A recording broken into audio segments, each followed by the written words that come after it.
What is up, y'all? And welcome to Truly Potted. So I wanted to come to you guys today to show you a switch pot.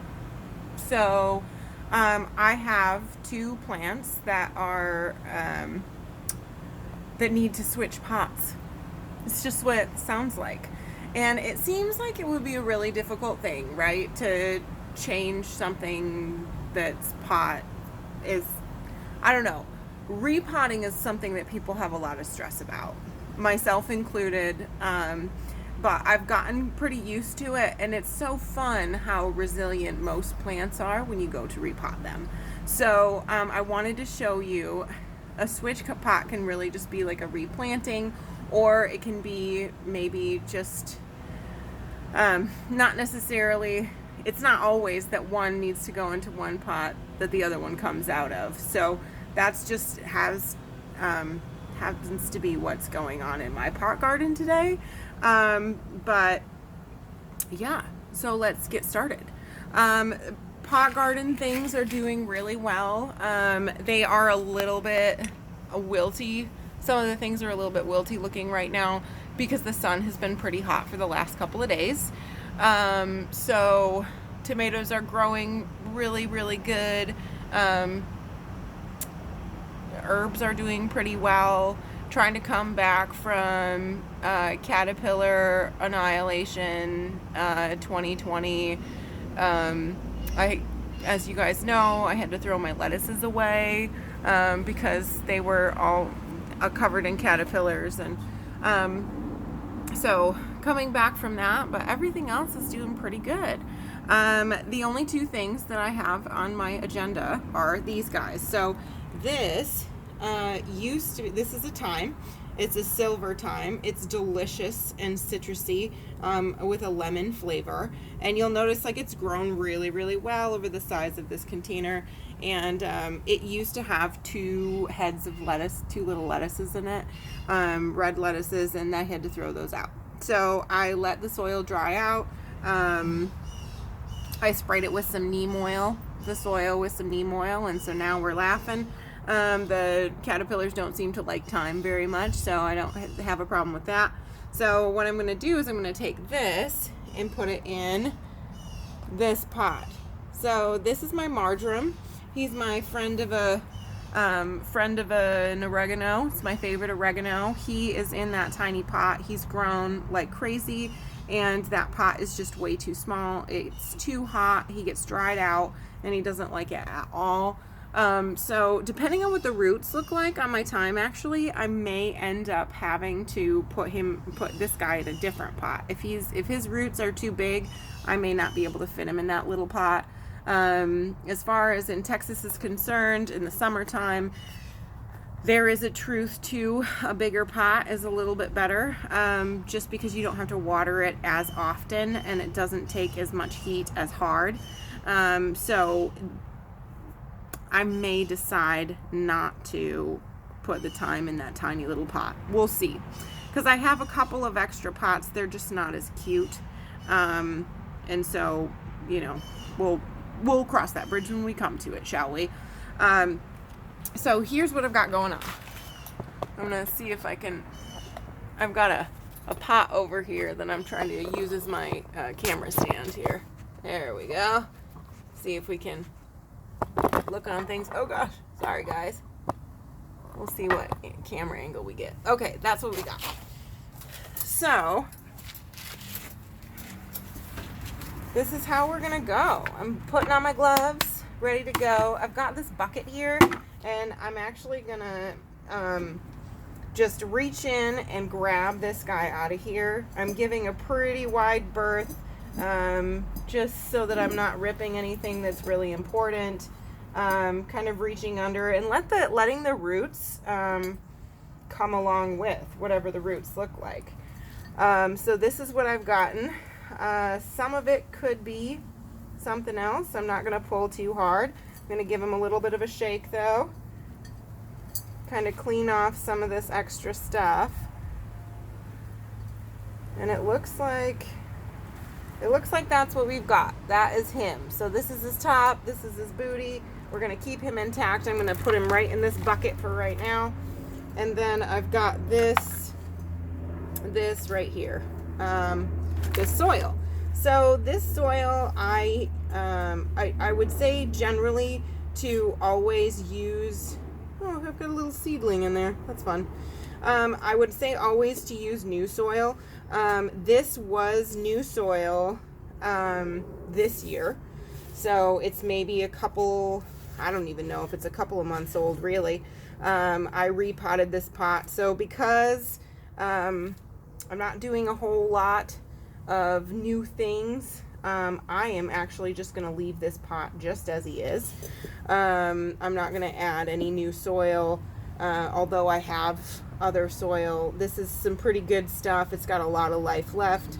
And so what I'm going to do is I'm going to take the soil and I'm going to press it up against the sides. I'm going to dig in a little bit, pull out some of the bottom. So now what I've got is a pretty big hole, what I think is the size of the bottom of this pot, because I think that this guy right here has taken up basically the entire bottom of this pot. So I'm going to take out, I've got his label, I keep those labels, and I'm going to reach in, if you guys can see, what I'm doing on the other side is I'm reaching in like this around the base, only with my hand flat. So I'm reaching in and down like this to hold on to his base so I can turn him upside down. Give him a couple of pats. Give him a little wiggle. Ah, yeah. Here we go. So this is my marjoram. So you'll notice a couple of things about this marjoram, and I've talked to a couple of people before about root binding, but you notice one of the reasons why he's having trouble right now is because of this root binding. So you can tell that he has a ton of roots. He's gotten hot a lot, and now he's just, he's bound near the bottom. He's gone as far as he can. He definitely needs to be repotted at this point, so it's a good thing that we're doing this. What I'm gonna do, and so all of the soil that's not for this time, I'm gonna throw out. So what I'm gonna do is I'm gonna dig in just a little bit. And you don't want to pull all these roots off. If you pull them all off, we're gonna have a little bit of trouble. So I'm just pulling these roots down, just opening them up a little bit. Another thing that you can do if you don't want to go at increments like this is give them a squeeze. And you'll hear a little bit of tearing, and that's fine. That's not a problem at all. I'm going to pull a little bit of the soil off of the top. Right around here. So this is what we're left with. A little bit, he's a little bit torn up, which is good. You kind of scrumple up the bottom a little bit. I had put rocks in this at a time to increase the drainage, and it worked really, really well. But right now he actually doesn't need that. He needs his roots to show. So I took all the rocks off, and they're in this bucket. We'll put it in the compost bin. And now I'm just going to take this guy. Some of this has gotten stuck in. I'm going to take this and I'm going to set it right down inside of this pot.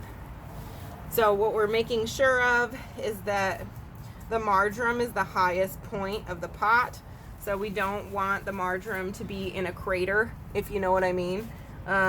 We want the marjoram, the soil level where the level is right here. You'll notice there's an edge right there. We want that to be at least in line with the soil around it, but definitely not below the soil around it. We want it to stay healthy, and that means that it doesn't get overwatered. So now I've got a little bit of room for more soil, and I'm going to use new soil for this. Like I said, if you're doing this at the end of, say, if you're doing this at the end of a year, he's casualty. If you're doing this at like the end of the winter or something, or you haven't changed the soil in your pot, you definitely want to use new soil every year. In the same way that you definitely want to fertilize your pots. As you pour water again and again and again through a pot, and it dries out, and you pour more in, and it dries out, and you pour more in, the soil gets really depleted, and you just can't help that. You just can't help that unless you fertilize, and especially using good soil at the beginning of the year is a big deal. One of the things that I did for the herbs that ended up being perennials for me this year was to repot them with new soil, and they really, really liked that a lot. So along with their regular feedings, those are the things that keep them looking bright and shiny. You'll notice this guy isn't looking particularly bright and shiny. He's a little bit limey underneath here because he couldn't get enough water. And so now he's actually repotted. He looks really great. I'm not going to fertilize him because I just fertilized in his smaller pot, and this flower bed mix has a little bit of fertilizer in it already. He'll be on a regular schedule where he's getting fertilized with the rest of everybody in about a week and a half or a week or so, so I'm not too worried about it. I am going to water him in real good, and I'm just going to leave it at that. So so he looks really good. I'm going to pull this out here. This is how he looks now. He's in a pot that just matches his size really, really well and is going to allow him to grow. He is reaching towards the sky, and one of the things that you'll notice is he's got some flowers going on, and you can eat these flowers. But what I'm going to do, since I've got this compost bucket right here, what I'm going to do real quick is just pick off the tippy tops of these flowers. So I'm going to put this back down in here. One of the reasons why I'm going to do that, and I know I say this every time, but if you're, let's see, if your herbs begin to flower, they're gorgeous, but you don't get the herbs that you're looking for, you don't get the growth that you're looking for, and so I'm just going to pull these out. Now, commonly, if you're doing this to another type of plant, especially like indoor plants and things, I would say that any trimming that you have to do, I wouldn't necessarily do at the same time as a repot, just because it's a little bit stressful. But one of the things that with herbs specifically that helps them grow is being cut back. So I'm not too worried about this guy being stressed out. I think he's going to be super happy in his new home. And I'm just going to, this will actually, as far as herbs go, this is going to help him move forward and get more full and lush. And I'm pretty excited about that. Gosh, I got to tell you guys, as we're going through and doing this smells so delicious. I love herbs. They're my favorite thing, and like I said, they're just super resilient. He has been in this pot for just way too long, and he has been a trooper, looking sad every afternoon because of that root boundness, which is not something, honestly, that I thought about before I got him out of the pot and was like, oh yeah, that's why he's not doing very well. But, you know, that's all right. Another thing that you can do is, like, I'm putting these guys in the compost bin. If I knew that I was doing something tonight, making chicken or, I don't know, really anything, you can use these. So you don't, I'm putting them in the compost bin, giving a little bit of love back to Mama Earth. But if you wanted to use those in a recipe, you could do that as well. So I think it looks great. It's trimmed down a little bit. I'm coming out. It's trimmed down a little bit. It's looking fly. So I'm going to put this, I decided to keep him out of the sun for a day or so just because he was looking real sad, and he was just not able to get any water. So I'm going to keep that going. I'm going to put him right over here.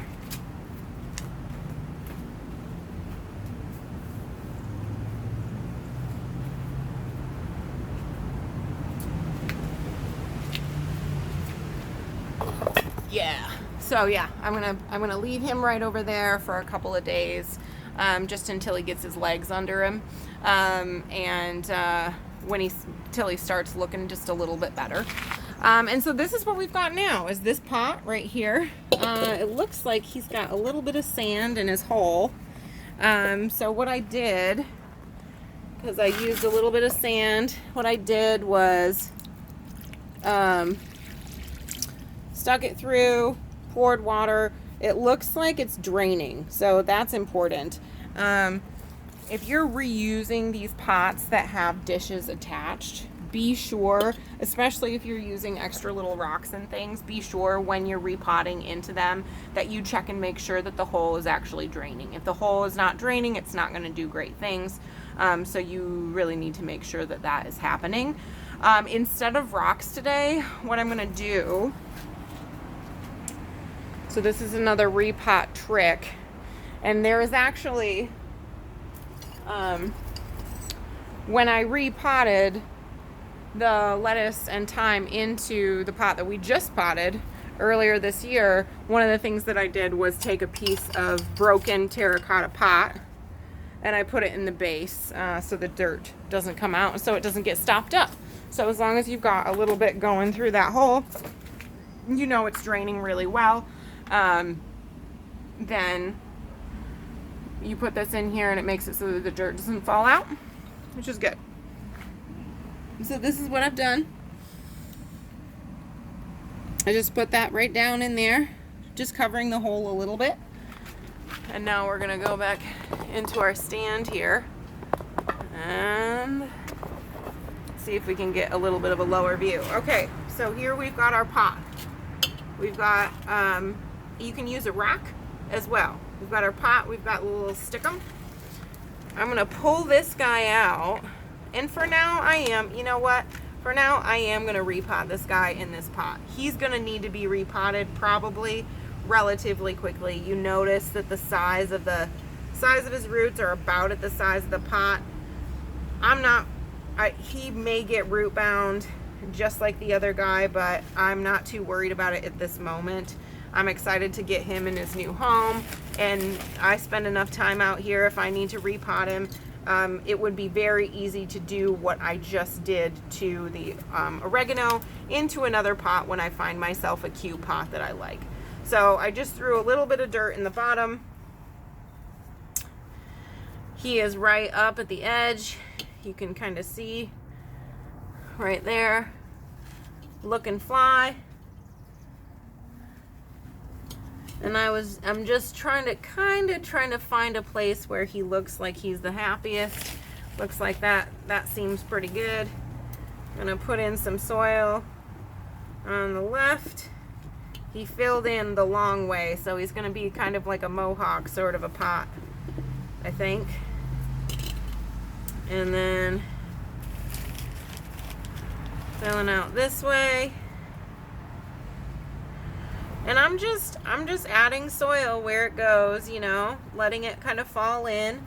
There's not a whole lot of room on these sides, so I'm not going to worry about it. The thyme is the highest part. We're a big fan of that.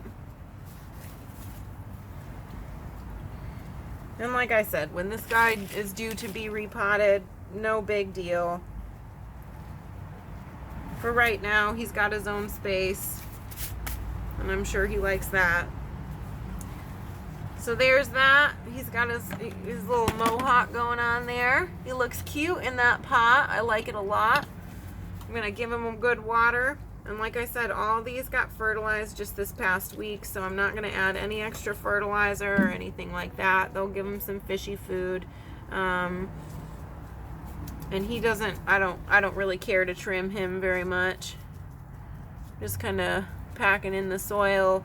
I wouldn't say actually packing in, just putting it kind of around the root ball here, where his roots are, just kind of bringing the dirt up to where the thyme is.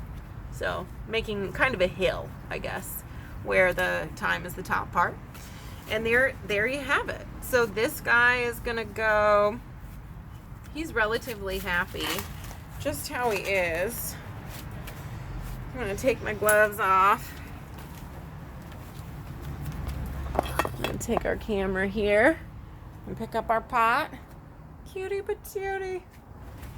And we're just gonna go over to the rest of the pots. see where he fits, right? So I think he'll just be fine. I think he'll just be fine next to the other thyme for a little while. I'm okay with that. I'm gonna move that over. Yeah, I like it. That's all right. Not too shabby. So I think everybody's gonna be happy. It's good. And the other herbs are doing well too. This is my other thyme that I let flower. I'm just allowing this to flower, and it's amazing. It like snows little flower bits. And like I said, they're tasty, but it's just so cute to have it flower like this. Yeah. And I may very well have to repot him as well. That's one thing about fertilizing your herbs. For some reason, they just, they grow bigger, and you have to give them bigger pots. So he may have to go into a different pot at some point in the very near future. So I hope that you like this video. I think that if there's anything to take away from it, like a truly potted ism today, I would just say that it's not so hard to repot things. I think that it matters that you handle your plants with care. It matters that you use good soil, that you find a pot that drains well, and that you notice when your plant is maybe getting too big. So paying attention is just really huge. But it's not a loss, having to repot your plants because your plants are too big. That's not a loss. That means you're a good plant parent. That's no loss there. So, have a great day, you guys. I will see you on the next episode of Truly Potted. Comment below if you have any questions about repotting, or getting your plants to grow, or finding pots, or what drainage means. We can chat for days. Have a good day. I'll talk to you later.